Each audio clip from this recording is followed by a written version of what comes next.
A very good morning to all of you, my dear students. Today we are moving on the chapter My Childhood, and we have read till fourth paragraph, beta.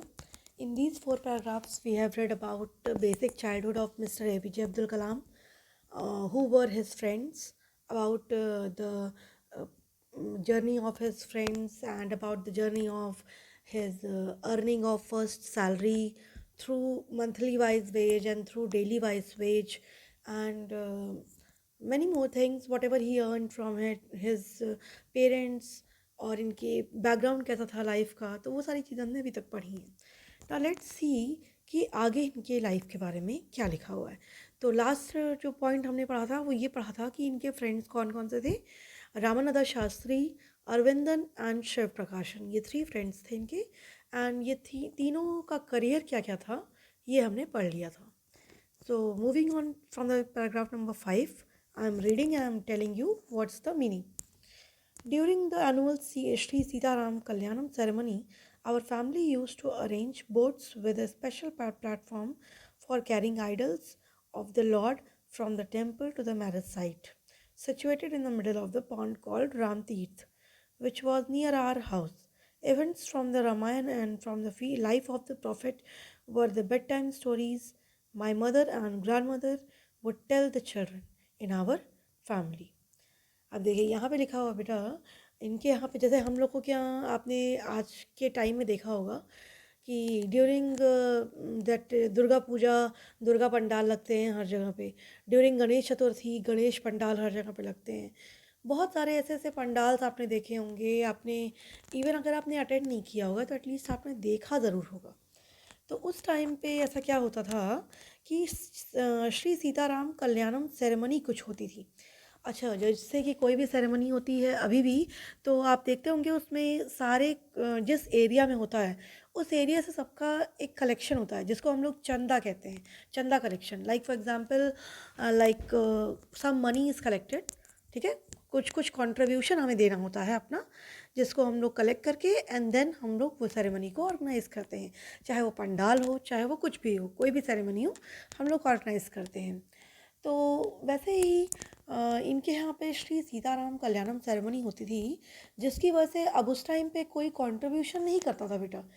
सब लोग क्या करते थे, जिसके पास जो चीज़ें हो पाती थी, like not the contribution in the form of money but contribution in the form of anything. Like for example, if anybody is having lots of wheat बहुत किसी के पास है, राइस किसी के पास बहुत ज़्यादा है, तो वो इसी फॉर्म में अपना कंट्रीब्यूशन कर दिया. बहुत ज़्यादा राइस दे दिया, बहुत ज़्यादा वीट दे दिया. या अगर कोई बहुत ज़्यादा अरेंज कर पा रहा है हर चीज़, ठीक है, आई मीन कम रेट पे, जैसे कि आइडल्स हैं, मूर्ति है, या फिर टेंट का अरेंजमेंट है, या ऐसा कुछ भी है, अगर कोई बहुत कम रेट पे कर दे रहा है या फ्री में करवा दे रहा है, तो ये भी एक उसका कंट्रीब्यूशन ही माना जाता था. मतलब सिर्फ कंट्रीब्यूशन ऐसा नहीं कि आप मनी के हिसाब से ही दो तभी कंट्रीब्यूशन माना जाएगा. Contribution you can give in any form. तो उस टाइम पे श्री सीताराम कल्याणम सेरेमनी हुआ करती थी, जिसमें कि इनकी फैमिली का क्या काम था, इनकी फैमिली बोट्स अरेंज करती थी. ठीक है, मतलब कि अगर किसी भी, अब जैसे कि आजकल के टाइम की तरह बेटा इतना फैसिलिटी नहीं थी कि हर जगह आइडल्स अरेंज हो जाए, हर चीज़ प्लेटफॉर्म अरेंज हो जाए, ऐसा नहीं होता था. प्रीवियस टाइम में हर चीज़ों को भी अरेंज करने का लाइक बहुत ज़्यादा प्रॉब्लम होती थी अरेंज करने में. तो इनके यहाँ पे काम क्या होता था कि ये मूर्तियों को, जो भी आइडल्स होते थे, स्टैचूज होते थे, गॉड के स्टैचूज, उनको ट्रांसफ़र करने का ये काम करते थे. लाइक मैरिज साइट पे अगर लगाना है तो मैरिज साइट पे ही सही, अगर किसी टेंपल में प्लेस करना है तो टेंपल में, या अगर किसी सेरेमनी के थ्रू प्लेस करना है तो वहाँ पे, जहाँ भी प्लेस करना होता था, ये आइडल्स को जहाँ पे आइडल बनते थे वहाँ से ले जाकर बोट्स में वहाँ पे शिफ्ट किया करते थे. तो ये बेसिकली इनका काम था बोट्स का अरेंजमेंट करना और आइडल्स को शिफ्ट करना. ठीक है, तो ये इनका देखिए लिखा हुआ है, use to arrange boats with special platform for carrying idols for the lord to temple और to the marriage site situated in the middle of the pond called Ram Tirth. Pond के मिडल में सिचुएट हुआ करता था. राम तीर्थ के हिसाब से, मतलब कि राम तीर्थ नाम की एक जगह थी वहाँ पे, जो कि इनके घर के बगल में ही था. तो ये वहाँ से अरेंज किया करते थे. And that is the most important thing कि आप कोई ना कोई कंट्रीब्यूशन अपने हिसाब से अपनी तरफ से दीजिए। तो इनका ये कंट्रीब्यूशन हुआ करता था।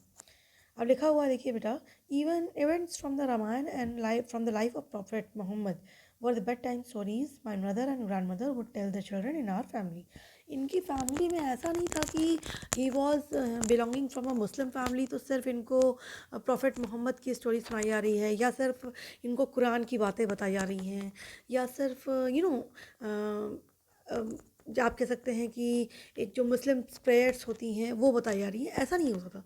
इनको इनकी जो ग्रैंड मदर थी और मदर थी, इनको रामायण से लेकर और बहुत सारी स्टोरीज जो कि चाहे वो हिंदू रिलेटेड स्टोरीज़ हों, चाहे वो क्रिश्चियन रिलेटेड स्टोरीज़ हों, कैसी भी स्टोरीज़ हुआ करती थी, तो इनकी ग्रैंड मदर और मदर इनको बताया करती थी। And that was the main punch point of this whole family, because this Mr. APJ Abdul Kalam's family did not believe in the differentiation of the religion. वो religion के differentiation पे उनकी family believe नहीं करती थी. Okay, so now beta, moving on to paragraph number 6. लिखा हुआ है, one day when I was in 5th standard at Rameshwaram Elementary School, a new teacher came to our class. ये रामेश्वरम के में ही रहते थे ऑब्वियसली, तो वहीं पढ़ते थे। रामेश्वरम एलिमेंट्री स्कूल में, एलिमेंट्री स्कूल मतलब बेटा स्टार्टिंग स्कूल, जैसे कि क्लास 1 में आप हो, क्लास केजी में हो, प्रेप में हो, ऐसे किसी क्लास में, ठीक है। तो रामेश्वरम एलिमेंट्री स्कूल में ये पढ़ते थे, और एक टीचर एक दिन एक न्यू टीचर इनके क्लास में आया। अच्छा बेटा, सिर्फ इनकी फैमिली ऐसी नहीं थी जो सिक्योर, मतलब एकदम सेक्युलर थी, या बिल्कुल भी रिलीजन में डिफरेंसेस नहीं मानती थी, बल्कि इनके जो तीनों फ्रेंड्स थे उनकी भी फैमिली ऐसी ही थी। And that's why they were the best friends, they were the closest friends. Okay, so देखिए क्या लिखा हुआ है। I use to wear a cap which mark me as a Muslim and I always sat in front row next to Ramanand Shastri. यहाँ लिखा हुआ है कि मैं एक कैप पहना करता था जो कि मुझे एज अ मुस्लिम रिप्रेजेंट करती थी। अच्छा बेटा, मुस्लिम्स की आपने देखा होगा जैसे कि उनके रिलीजन में एक अलग टाइप की कैप होती है जिसको सिर्फ उन्हीं के रिलीजन में ही पहना जाता है। लाइक क्रिश्चियंस में आपने देखा होगा बहुत बड़ा सा एक प्लस का साइन होता है, वो एक गले में मेडल टाइप का होता है, प्लस का साइन होता है, and that is what you have to wear. तो वैसे ही मुस्लिम्स में उनकी एक कैप होती है जो उनको पहननी होती है, and that is a culture आप कह सकते हैं, या दैट इज़ देयर ट्रेडिशन। तो ठीक है, इट्स ओके। लेकिन यहाँ पे इनको वो चीज़ हमेशा पहननी होती थी। एंड ये रामानंद शास्त्री जो इनके बेस्ट फ्रेंड थे, वो उनके साथ फर्स्ट रो में बैठा करते थे। ओके, अब देखिए आगे क्या लिखा हुआ है। Next to Ramanand Shastri who wore the sacred thread, the new teacher could not stomach a Hindu priest's son sitting with a Muslim boy. In accordance with our school social ranking, as the new teacher saw it, it was asked to go and sit on the back bench. I was asked to go and sit on the back bench. I felt very sad, and so did Ramananda Shastri. He looked utterly downcasted as I shifted to my seat in the last row. The image of him weeping when I shifted to the last row left a lasting impression on me. अब इसमें देखिए बेटा क्या लिखा हुआ है यहाँ पे बोला जा रहा है कि मैं रामानंद शास्त्री के बगल में बैठा हुआ था जिसने खुद ने एक सेक्रेट थ्रेड बांधा हुआ था। आपने देखा होगा, अगर आप खुद भी जानते ही होंगे ये चीज़ कि हिंदू रिलीजन में एक सेक्रेट थ्रेड होता है, एक रेड कलर का रक्षा धागा होता है जिसको हम लोग अपने हाथों में बांधते हैं। तो उसी कलर का रक्षा धागा रामानंद शास्त्री ने अपने हाथ में बांधा हुआ था। तो अब टीचर पहचान गई कि that is a Hindu boy and mister APJ Abdul Kalam is a Muslim boy. और टीचर ये शायद उसने सोसाइटी में देखा होगा या जहाँ भी देखा होगा, उसको लग रहा था कि सोशल रैंकिंग के हिसाब से Hindus are better, Hindus are upper caste, और आप कह सकते हैं बेटर। और यहाँ पे जो भी सोशल रैंकिंग के हिसाब से उसको लगा होगा उस टीचर को कि हिंदूज़ थोड़े से अपवर्ड हैं, तो उसने क्या कहा कि mister APJ Abdul Kalam has to go and sit on the backward bench. और बैकवर्ड बेंच भाई उनको बैठना है, उसने तो कह दिया, लेकिन अब और ऑब्वियसली बेटा mister APJ Abdul Kalam is a very small boy that time. उस समय बहुत छोटे थे, तो वो जो भी टीचर कहेगी उनको करना ही पड़ेगा भाई। तो वो जाके बैठ गए। अच्छा, उनको तो ये चीज़ इतनी बुरी नहीं लगी, क्योंकि सोशल रैंकिंग में उन्होंने शायद ये चीज़ पहले ही भी कभी ऑब्जर्व की थी।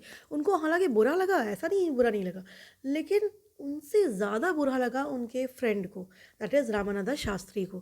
क्योंकि आज के पहले ऐसा कभी नहीं हुआ था कि उनका फ्रेंड उनसे अलग हुआ था। तो पहली बार उन्होंने देखा कि रामानंद शास्त्री ने कि उनके फ्रेंड को, यानी मिस्टर APJ अब्दुल कलाम को उठा के पीछे बैठा दिया गया। और तो वो मतलब बहुत ज़्यादा रोने लग गए, like he started crying.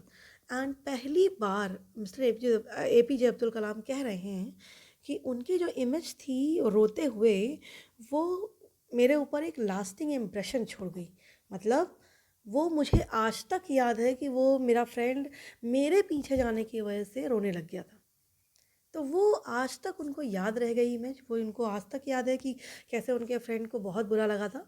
And that was the thing कि उनको आज तक वो चीज़ भूलती नहीं है। एंड यू नो दैट आप कह सकते हैं कि that created a very strong image, very strong bond of friendship between both two. Okay, लेकिन अब उस टीचर का क्या हुआ वो हम लोग आगे पढ़ लेते हैं, देखते हैं। After school we went home and told our respective parents about the incident. उसके बाद ये लोग घर गए और अपने पेरेंट्स को, अपने अपने पेरेंट्स को बताया। और मैंने आपसे पहले ही कहा था कि उस टाइम में जो रामानंद शास्त्री थे, वो वहाँ के सबसे बड़े प्रीस्ट के बेटे थे। सबसे बड़े प्रीस्ट मतलब वहाँ के प्रीस्ट मतलब बेटा स्कूल का जैसे प्रिंसिपल।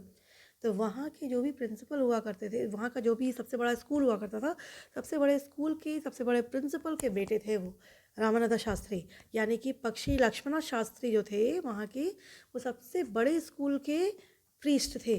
अच्छा, वहाँ जैसे हम लोग टेम्पल की जो बात कर रहे हैं, टेम्पल का प्रीस्ट होना मतलब उस समय जो ये स्कूल का प्रिंसिपल और टेम्पल का प्रीस्ट उस समय एक ही आदमी हुआ करता था।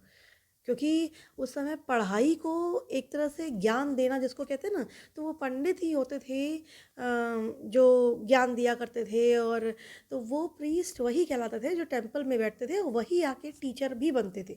तो वो टीचर और जो आजकल आप लोग टेम्पल में पंडित को देखते हैं ना, वो वही होते थे।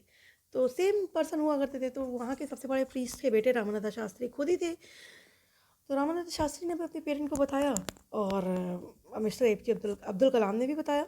अच्छा देखो, Lakshman Shastri summon the teacher. Lakshman Shastri कौन? रामानंद शास्त्री, यानी कि अब्दुल कलाम के जो फ्रेंड थे, उनके पापा, यानी कि उनके फादर। ओके, तो Lakshmana Shastri summoned the teacher and in our presence told the teacher that he should not spread the poison of social inequality and communal intolerance in the minds of the innocent children.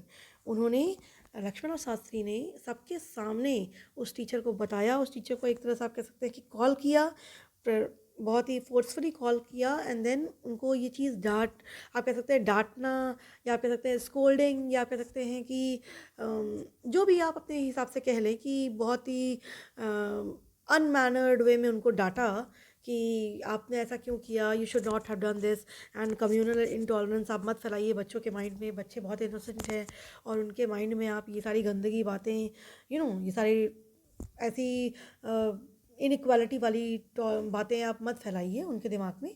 तो उनको ये चीज़ बोली गई। Now देखिए लिखा क्या हुआ बेटा। He bluntly asked the teacher to either apologise और to quit the school and the island. उन्होंने क्या कहा, उन्होंने सिर्फ बिना टीचर की कोई बात सुनी, बस उनको इतना पता था कि बच्चे के साथ गलती हुई है, तो बच्चे के साथ जो भी गलत हुआ है उसमें टीचर से बिना कुछ पूछे उन्होंने क्या किया, सीधा कह दिया कि या तो आप स्कूल छोड़ के चले आइए, या तो फिर आप बच्चे से सॉरी बोलिए। इधर यू अपोलोजाइज, आप अपोलॉजी करिए, या तो फिर आप आइलैंड और स्कूल छोड़कर चले जाइए। Not only this, not only did the teacher regret his behavior, but the strong sense of conviction Lakshmana Shastri conveyed ultimately reformed the young teacher, this young teacher. जिस हिसाब से जिस स्ट्रॉन्ग सेंस से मतलब scolding की गई लक्ष्मण शास्त्री के through, मतलब लक्ष्मण शास्त्री जितना स्ट्रॉन्ग स्पीच दिया, जितना स्ट्रांगली डांटा उनको, उस टीचर को बहुत ही डीप सेंस में समझ में आ गया कि मुझे ये गलत काम नहीं करना है, मुझे किसी भी बच्चे के माइंड में वो एक इनइक्वालिटी वाली एक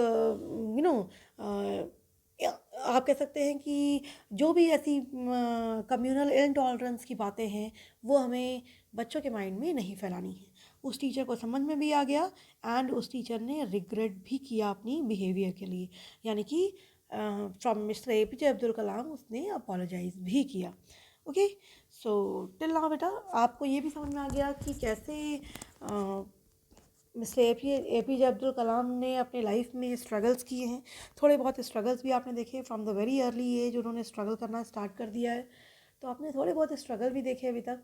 आपने ये भी देखा कि क्या क्या उन्होंने उनकी लाइफ में पॉजिटिव था, क्या क्या नेगेटिव था। अभी हम और भी देखेंगे आगे, ठीक है। 3 to 4 paragraphs are left now, तो हम लोग कल नेक्स्ट क्लास में देखेंगे। And today only this much बेटा। Okay, thank you.